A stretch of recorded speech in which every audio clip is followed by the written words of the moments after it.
Hello there, and welcome back to the Zero Credentials F1 podcast. We are here to discuss the final showdown, the final battle of the 2025 Formula One World Championship. We're going to Abu Dhabi this week. We're here to do a preview, predictions, discuss all the news, including some changes at Red Bull and Team RB. We'll discuss the championship in full. So let's roll the intro and get into it.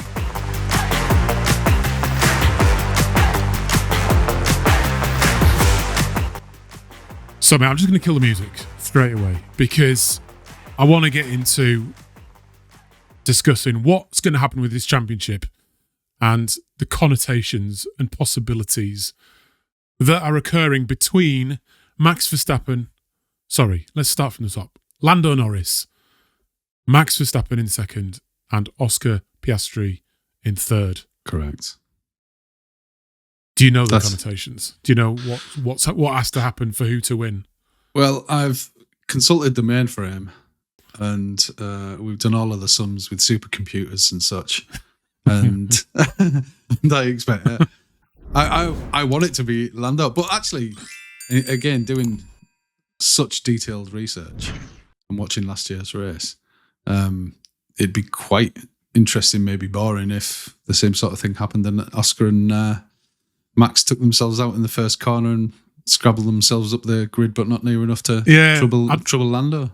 I'd forgotten about that, actually. Yeah. That's quite entertaining. Max got a penalty for that. He got a 10-second penalty for it. And then had a big cry about it on the radio. Saying, but we won the title by then, so... Yeah, he said, why don't they just give me 20 seconds, stupid idiots? I'd laugh if they did. Like one of these American courtroom dramas where they can't stop from fighting with the judge and saying, yeah, whatever, 30 days. Yeah, who cares? 60 days. Whatever. Just keep giving him it. Give me what you got. Give me anything you got. So we've got Lando Norris on 408 points. Yeah. We've got Max Verstappen 12 points behind on 396. And Oscar Piastri another 4 points behind that on 392. So as I understand it, and considering we have zero credentials, so don't quote us, but I'm pretty sure I'm right, is that Lando, obviously, if he just beats Max and Oscar, he's going to win. But all he needs to do to win the championship is secure third place. And that's the big difference it made last week with getting past Kimi at the end. For Max to win, it gets a bit more complicated. So Max has to come first, and if Lando finishes fourth, then Max Verstappen will be the world champion. Because he'd have more wins. They're all equal on 7 at the minute, is that right? Something like that, yeah. It gets down to that kind of... I'm sure it'll be explained if you watch the goals race on and extra time and all that sort of shit, yeah. Yeah, and second... But Lando does have more second places, so if it comes down to that, he'll still win. Then for Oscar to win, I believe he has to win the race, in which case he'll definitely beat Max in that stage. And then I think Lando has to then come 5th or 6th, I'm not sure. I think 5th. So basically, it's in Lando's hands. He's still wildly the favourite, although I don't think anyone's thinking Max can't possibly do this. He's top 5 in it, Max. We've got to work on the basis that Max is top 5 in it no matter what. Yeah. And we've learned to our peril that if you write Max Verstappen off, you're probably going to be... Only a fool. You're going to lose, yeah. Yeah. He's obviously going to be up for it. I think he's still going to have that chilled out kind of attitude he had at the last race, which saw him go on and win it. And then... But like I say, Lando's got it. I do actually think Max is going to win the race. However, I just want to see Lando go for it. I want to see him, like last year, pop it on pole and then go and win the race. Just to let us all feel quite calm about, British fans anyway. There's a lot of Max fans out there, isn't there, who want him to win. I'd like to see that. I'm torn this weekend. I think it'll either be... let's acknowledge something first. At least it's not a procession final race of the season where there's nothing to play for. I do like this crescendo. It needn't have been this way, particularly for McLaren. They'll be lamenting the fact, but I do like that there's something to play for this Sunday. But I mean, I'm a Lando fanboy this season, certainly, and I've resorted back to typing my predictions. But I can't help but feel that there'll be something. It'll be one of those that are really tight, and the connotations will slip backwards and forwards throughout the race, or there'll be something ridiculous where all three of them pile into one another in the first corner, and Lando's the champion before the end of lap one. It'll be something completely ridiculous like that. But I'm excited to see it. But whether rightly or wrongly, I've written Oscar off of the three. I think there's just too much work to do. Well. Yeah, which may come back and bite us as well. But yeah, I mean, but he'd have had a hell of a race if it didn't. But I've written him off psychologically. Still, numbers favourite is Lando. But yeah, it's between Lando and Max. And so right, I've got a question for you. If you are in charge of McLaren, and a couple of lads on the internet called you papaya fools last week, you saw that and you thought, shit, they're right, that we are fools. I'm pretty sure they are thinking that. So you're one of these people, right? And running McLaren, Andrea Stella, whoever, you're just a boss at McLaren. What's your tactic?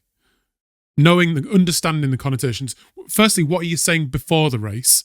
And then what are your tactics going to be in the race if suddenly Max is in the lead, he's ahead of Oscar, and Lando's dropped out of... He's dropped to like fourth. Yeah. And Oscar's like second or third. What are you going to do? This is a one-way equation, because I was thinking of this. I think they'll bottle it and do papaya rules before the start of the race, but they'll say like, you race your own race, and as long as you don't interfere with one another, you'll be fine. I think if the title connotations start to slip away in favour of Max to such an extent, and let's say, as you rightly point out, that Oscar is in front of Lando, but in a position where if they swapped, Lando could do it, I think they would ask, and they'll discuss this previously, I think they'll ask Oscar to do that. But that relationship can't reverse, because no matter any scenario, if Lando's better than Oscar, he's going to win. There isn't a scenario where Oscar can win it if Lando lets him by, if Max is further up the field. So I think they have to say to Oscar, if it comes to a position where it's Lando or nobody, Lando in our team or Max, we're going to have to ask you to get out of the way. Yeah, because if at some point, I totally agree with you. So I think before the race, they're going to do papaya rules. Yeah, it's at that point that Lando just needs to stick it on pole, because as soon as that happens, that he's going to be number one in papaya rules and all that shite. And I don't think if he makes it onto pole, they're going to and say Piastri's second, for example. Yeah, they're going to be very clear about zero contact, aren't they? No, which I think will help Lando get into the lead. And I imagine if I don't think there'll be much overtaking if where these cars are, if the two cars are the same, so two McLarens, for example. But you're right. I think if it gets into the stage of the race where Lando's fourth, Max is first, so Max will win the World Championship if it finishes like that. And Oscar has the ability to gift a third place to Lando. Mm-hmm. If I'm the team, I'm telling him to do that. It's a no-brainer. Because at that point, he's not going to finish ahead of Lando anyway. Mm. He's not going to get second in the championship, and McLaren want to win it, surely. Mm. So they surely got to tell him, you need to give up the place. And I really don't want that to be the case. I don't want that to happen. But you've surely got to do that. And I mentioned on our group earlier when we were discussing this, there's going to be people, particularly Max Verstappen fans, I would imagine, that would complain about that situation. But in Abu Dhabi 2021, Checo played a huge part in Max staying in touch with Lewis. Certainly, in retrospect, that's made the difference. He made it extremely difficult. He did some very questionable driving, parking it on apexes and stuff. Yeah, compromised his own race massively, but he did it. And to compromise Lewis's race, giving Max a chance to get into enough contention that Lewis lost his safety car window, basically, I think is what happened, isn't it? Yeah. So Red Bull have played these games before. I know it's not quite the same because Piastri's still in contention, but we're talking about this happening at the point that Piastri is no longer in contention. Yeah, mid-race. Yeah, it's gone for him. Yeah, it's gone for him. And that's, if Piastri's smart, and I'm sure that he is, or I'm sure that the people around him are, and it's not the be-all and end-all, but I'd be seeking some sort of comfort on a bonus or some sort of recompense for doing that. Because if Max is ahead of Oscar, even if, because then Oscar's argument might be, well, Max might break down or he might have a DNF. Yeah. At which point he'll finish. However, if that happens, we're only talking about this scenario from Lando being like 5th or 4th. Yeah. Because if Max had a DNF, then Lando would go up as well. Yeah. And he'd still win the world championship. There has to be a tolerance by which it doesn't work. So if Lando has a nightmare and is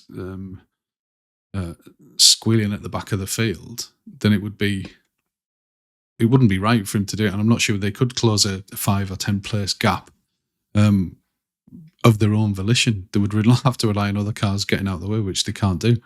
But it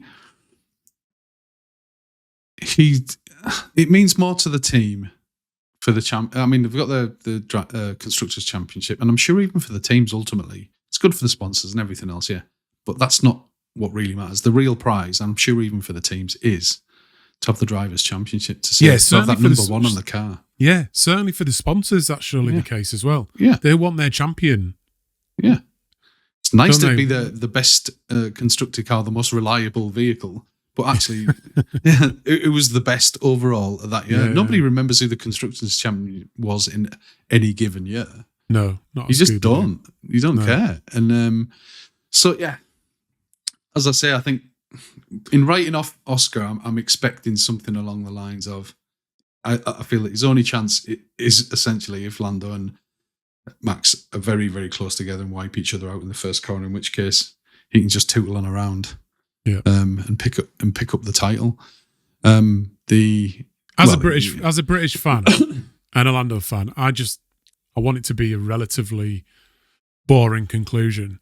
Yeah. Where, I mean, last year it was a good race actually. There was a lot going on, but what wasn't in dispute was Lando popped it on pole position and just went off and won the race. He was never under threat. Ferrari were kind of second and third last year. They're nowhere, and they're not going to be anywhere on this race, are they? I don't think. They've dropped off so much. And so, however, I still think the Mercedes could get in the mix. They're not out of this story. Do you know what I mean? It's not like 2021 where literally all of the drivers were saying, oh, no, I'm just going to stay out their way. Like, I'm staying out of Max and Lewis's way.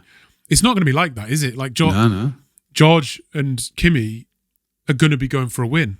Yeah, and they're peaking they're peaking at the wrong time in terms of championship aspirations, but they are peaking and they're doing extremely well at the moment.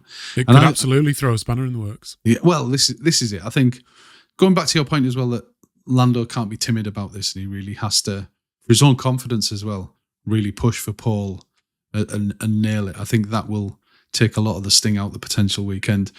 I think that Max, certainly in recent races, he's not qualified that well in the past few.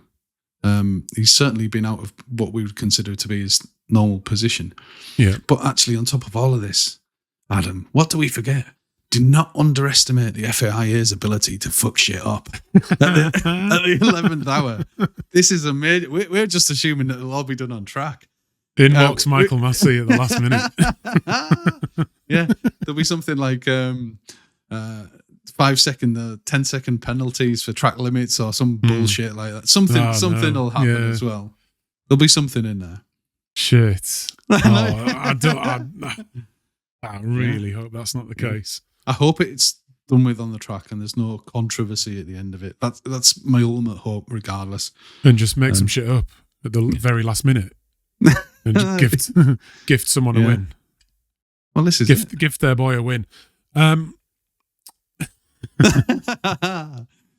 lost. I don't know how they did it this year, but they managed to do it with our own internal tournament and gifted Whites, who's clearly their boy as well. Yeah, they did. Win. They manipulated the entire thing. They're very, very, very sinister. Very sinister. We're playing for a little bit of pride now with the predictions, but let's first talk about the announcement today. We're on Tuesday. You'll probably see breaking news for me. But we have announcements from Red Bull and Team RB, who are basically one big team, about who their driver lineups are going to be next year. So for Red Bull, we have Max Verstappen and Isaac Hadjar, who was confirmed in that second Red Bull seat. And it's then a shame I liked him. Oh man, yeah, because Yuki Tsunoda is now he's been relegated to the substitute driver for both teams, I think. This is his rookie season, though, isn't it, for Hadjar? Yeah, this is rookie season. So this is his second from last season. If it goes to form with his move to Red Bull. And then for Team RB, we have Liam Lawson, who is continuing in that seat, well deserved. and Arvid Lindblad, which means, I don't know if you know this, but that means next season there will be 5. That's right, 5 British drivers on the grid. If you count Alex Albon, who I'm certain has a British passport in to accompany his Thai passport, it's 6, really, isn't it? Yeah, absolutely. Alex Albon he's as Thai as I am Polish. With my Polish, just because I've got a Polish surname. Yeah, but the sponsors are great out there. Yeah. But if it all starts going Far East or Vietnam style stuff, he's going to be waving that Union flag all day long, isn't he? He's going to be. If it all goes south, he's got backup options. Let's face it. But so is this Alvin Blimblam? Is he English? Is he British? Yeah, he is. Swedish.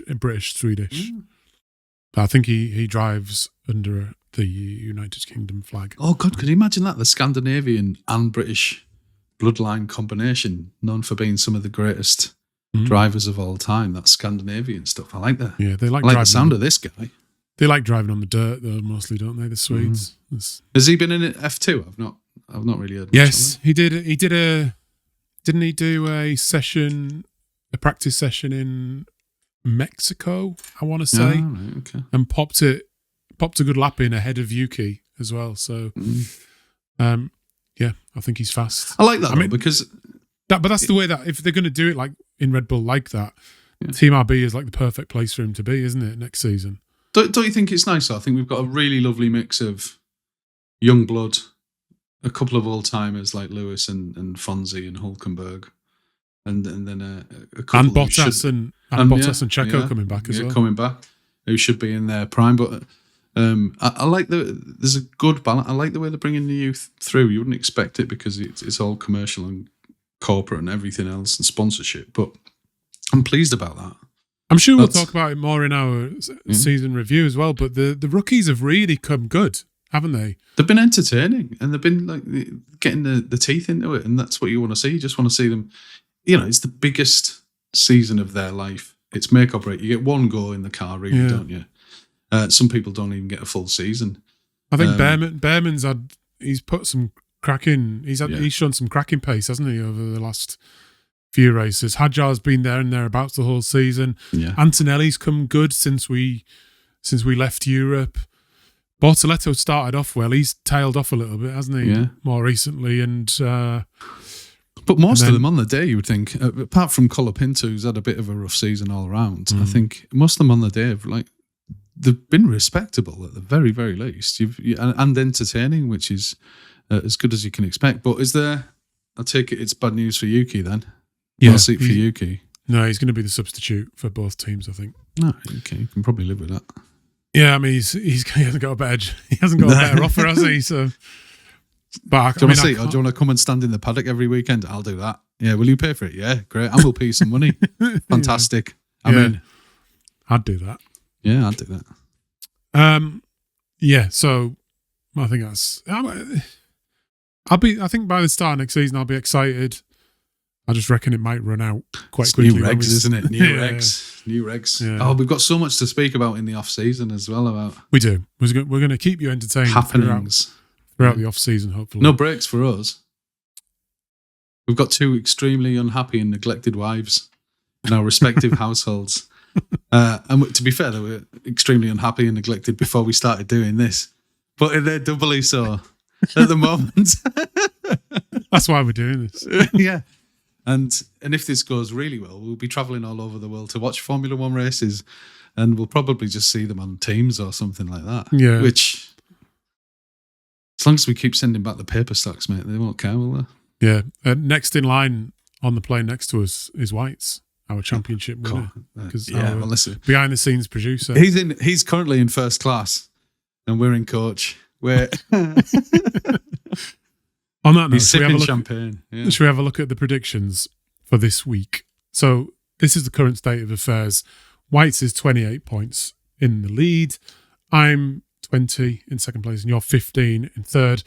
There's only 7 points available this week, with it not being Nothing a sprint to play race. for the Whites. So Whites has won it. No championship to win. However, I could smash it out the park and get a. Actually, no. We could come equal, because the Whites has conceded that if you, in the extreme event that you get a full house. No, I suggested that if you get everything right, you get a bonus point. But I don't want to. I think that's unfair. I don't want to rug him right at the last minute. He's earned his victory fair and square. Next season we may have a regulation change between the seasons. But it's all about me and you now. Yeah. So let's have a spin on to. I'm just going to bring it up because Whites went first. I insisted he go first to give us a chance to close the gap a little bit, and he went for Lando Norris. So Norris pole and to win the race. Then Oscar Piastri, Max Verstappen, George Russell, and Kimi Antonelli, which also actually means that Whites' prediction for the championship is now Lando Norris. It is. And he's creeped away from his Max Verstappen fanboy status as well. Yeah. Hypocrite. He's done it at the right time, though, hasn't he? Right. Do you want to go? You go next, I think. Well, what have you got? Tell me what you got. Because I deviated last year, I think it's Lando, then Oscar, and then Max. So that should give that'll give Max second in the championship, and Lando will win. And it's bad luck for Oscar, who only 3 races ago was still leading the championship. Who'd have thought?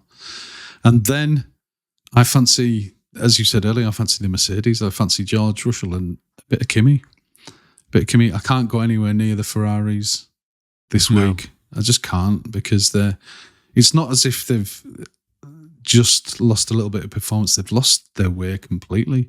It's like the car's brand new to them. And that's sad. But you'd always like to see a Carlos Sainz or an Alex Albon sneak up in there as well. But they're my predictions, man. It's nuts, isn't it, what's happened to Ferrari? Because I think Red Bull and McLaren and Mercedes, they've all given up on upgrading this car around the same time that Ferrari did, because they're all focusing on next year's car. But it's something to do with the setups, isn't it? And Ferrari seem to be taking vital components off this year's car and putting them onto next year's car and leaving this year's car several articles fewer than it absolutely needs. Maybe like an engine management system or a computer or something like that. They're just, I saw a story this week, and I can't remember his name, but it was something Italian. And he'd been an engineer at Ferrari during their glory years with Michael Schumacher. And he was saying that he thinks that the Lewis Hamilton era at Ferrari could be similar to the Michael Schumacher era. Oh. But they just need to listen to him, is what he said. I think because he's coming in with all this experience, and he said that this is from an Italian person saying this, and he kind of said like it needs that sort of structure that you get at the kind of British teams that maybe doesn't exist. Yeah. He was suggesting does not exist at Ferrari at the moment. It needs some dominance. I think it was absolutely obvious that Michael Schumacher went to Ferrari and imposed himself on Ferrari. He wasn't awed by Ferrari, like so many are. And I don't think Lewis Hamilton's awed by Ferrari. But he needs to, and I think he's frustrated because he can't seem to get the message across at the moment, but he needs to impose himself on the team, and the team need to react to that. It's the team isn't it isn't necessarily everything, and they can't, if they can stand to learn something from Lewis's experience and the philosophy of the car, they've got to take it and not just be so bullheaded. Because what they've been doing, because what they've been doing so far isn't working, and it hasn't worked for quite a long time now. Interestingly, with Michael Schumacher, I don't know how Lewis Hamilton goes about his business really behind the scenes, but when Schumacher was at Ferrari, he made a really significant effort to just be there all the time. I think he moved to Maranello at one point and then got to know all of the mechanics, all of the engineers. He learned their like kids' names and their wives' names, and he was always asking how they were. He bought presents and stuff for the kids' birthdays. So he really ingratiated himself into the team. He embedded himself in the culture. Yeah, absolutely. He worked as hard as anybody else behind the scenes. And I think that's partly why what you say was the case. Where what's the common theme, though, in recent history? It's just occurring to me now, though. You had the Schumacher dominance period with the car certainly pushed towards Schumacher. You had Eddie Irvine and various others. A British guy was in charge of the team at that point with Ross Brawn. With a German running things probably on one side as well. Yeah. And Rob Smedley was there in the background as well at one point. It was, but it was steered around. And White's made the point that like now we have an Italian in charge of McLaren and they're fucking things up. Yeah. But this is, so dominated around one driver, the Vettel era. When it was him and Mark Webber, it was clearly favoured towards Vettel's driving style, and the car was biased that way. Yeah, a Red Bull. Yeah. Then you had Lewis at Mercedes doing something similar. Now, Max is probably the most extreme example of a car being leaning towards one driver over another, manifestly so, because no fucker can drive the other car. And maybe that's the common ingredient throughout major championships. You've got two, and this is where Papaya rules will catch them in the end. It'll fuck them in the end because you've got to focus on one philosophy. I mean, when they started coming good, can you say that? Fonzie was there for a good period of time. He had an awful time, but maybe he dragged them by the scruff of the neck and maybe pushed them in this direction. And now it's just starting to bear that fruit. I always love the story about Mercedes when Nico Rosberg and Lewis Hamilton were taking each other out of the race, and they were both battling for the world championship. In that it became quite unlike McLaren. They had two very different halves of the team. One lot of people looking after Lewis Hamilton and his car, and the same for Nico Rosberg. And then I think it was the day that they took each other out. Was it Silverstone or I can't remember who it was, but they took each other out, and then Toto just swapped everybody. So everybody that had been looking after Lewis went to Nico and vice versa. Yeah. So it just suddenly broke down the animosity across the team. Obviously not between Lewis and Nico, but that's a natural human instinct. You're going to follow your guy if you're on front left wheel of Lewis Hamilton. I think that's partly what McLaren have been missing. Yeah. McLaren have been this like one homogenous, mushy fruit. That just hasn't worked. There was an interesting comment. There was an interesting comment in the comments on our last video, and he said about basically the sort of scenario where people just are destined to repeat the mistakes. He had a nice phrase for it. I can't remember what it is now, but I think there's every chance they're going to do it again. And Max is probably just sitting there thinking, the Papaya rules is going to win me this championship. Yeah, thanks, Papaya. You could have a T-shirt underneath his thing. Yeah, that'd be. But yeah, it's. But it was the. He just needs he can have some merch just saying "Papaya rules rule." Yeah. But since Max that, Verstappen.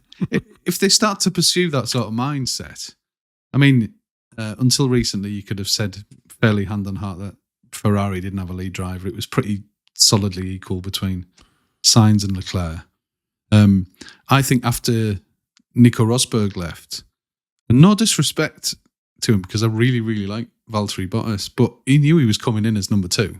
Yeah. There was no mystery there whatsoever. No. And maybe that's something that you have to get in the recruitment phase for a team dynamic, that there is a 1 and there is a 2. And maybe in the first few races until somebody takes a commanding lead, assuming that they both started in the car at the same time, then yeah, you can give them the benefit of the doubt. But somebody takes the lead and then you throw all your guns at your number 1 driver. But maybe they deliberately recruited Valtteri for that, and he didn't disrespect himself in any way. No. But when you search for equality, Eddie Irvine played that role, didn't he? Massa did to Schumacher. Yeah. Well, Massa didn't really he didn't think he was playing it to Fernando though, when Fernando was faster than him. I found the comment that I was trying to remember, and it's repetition compulsion. And the definition is the unconscious tendency to recreate past, often traumatic situations or emotional dynamics. Yes. I think that's like bingo. Yeah. That's a classic. That's a great prediction by. Give him a shout out. Who's that? Yeah. Jerome Blass. I think it is. Jerome. Yeah, Jerome Blass. Wise words, Jerome. Yeah, very wise. Wise words. Learned scholars in the Zero Credentials F1 podcast comments. I like This is a house of learned doctors, not a house of hillbillies. There's no hillbillies here. What was that? With those end of season gremlins getting in the computer. Just as you were saying about how good we are. House of learned doctors mashing the keys. All right. Nice. I don't know what I'm doing now. My buttons are not working. There, I've got the music going again. I think on that note, we're starting again. Right, just forget the last 45 minutes. We'll start again. Okay. Does anybody remember anything good? Oh man, subscribe. We've got some new subscribers. It's fun. Some new subscribers as well. Yeah. Thank you. Yeah. Thank you. And you're part of the 1,000 club, and you'll forever be part of the 1,000 club. It's very true. Yeah. Very true.